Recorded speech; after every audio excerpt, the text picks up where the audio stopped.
Mohamed Salah oo ku guuleystay abaalmarinta PFA Player of the Year 2025. Xiddiga Liverpool Mohamed Salah ayaa loo doortay xiddiga ugu wanaagsan horyaalka Premier League kadib xilli ciyaareed cajiib ah oo uu ku qaatay kooxdiisa Liverpool. Laacibka reer Masar ayaa door muhiim ah ka qaatay guushii Liverpool ee Premier League kadib waxqabad la taaban karo oo uu soo bandhigay xilli ciyaareedkii tegay. 29 gool oo uu ka dhaliyay horyaalka Premier League halka 18 kalena uu caawiyay.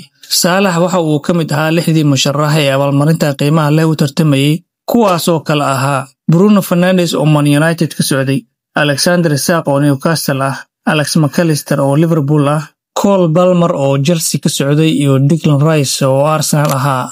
Abaalmarinta PFA Awards oo la qabtay Talaadadii Agoosto 19 ayaa lagu sharfaa ciyaartoyda ugu fiican oo isugu jira rag iyo dumar, kuwaasoo lagu siiyo bandhigii ay sameeyeen xilli ciyaareedkii hore, iyadoo sanadkii hore uu ku guuleystay abaalmarintan Phil Foden oo ka tirsan kooxda Manchester City.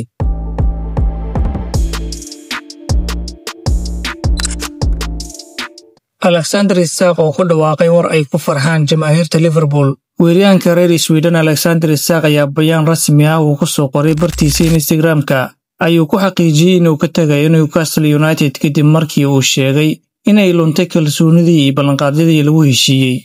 Isak ayaa hadalkiisa ku bilaabay: "Waan ku faanayaa in magacayga lagu daray PFA Premier League Team of the Season 2024-2025. Marka hore waxaan u mahadcelinayaa saaxiibadayda kooxda iyo qof kasta oo taageero ii muujiyay.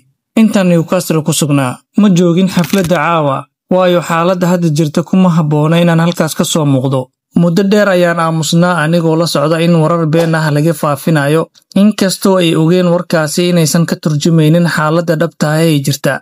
Xaqiiqdu waxay tahay in ballanqaadyo la sameeyay, kooxduna muddo dheer ay ka warhaysay aragtidayda. Hadda sida ay wax u muuqdaan waa marin habaabin.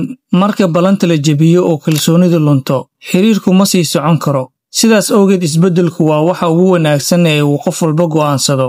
Aniga aanba ugu horeeye." Ku dhawaaqista Isak ayaa dhaawac weyn ku noqon karta Newcastle maadaama uu ahaa weeryahan muhiim u ah kooxda tan iyo markii uu yimid sanadii 2022.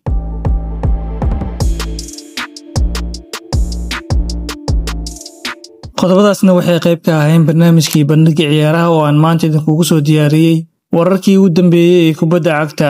Haddii aad ilaa dhamaadka muuqaalka nala soo gaartay, ha ilaawin inaad muuqaalka like saarto, sidoo kalena aad sii share gareyso. Haddii aad nagu cusub tahay, nagu soo biir oo ka mid noqo asxaabta nagu xiran. Mahadsanid.